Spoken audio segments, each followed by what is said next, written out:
It's a beautiful Sunday today. Happy Mother's Day to everyone. So it's 6:51 in the morning. This is a beautiful country. We are headed home to Texas. We are here in Arkansas. Just a short trip.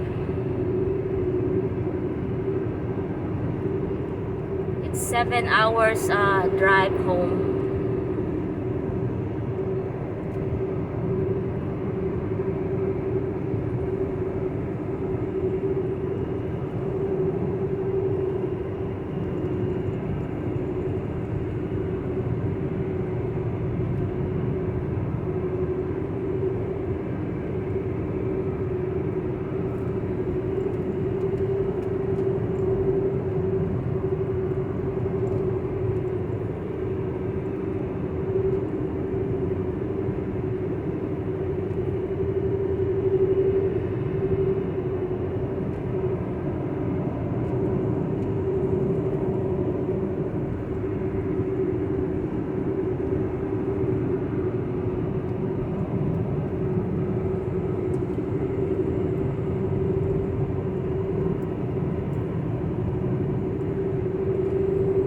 Have a nice day, everyone. Bye.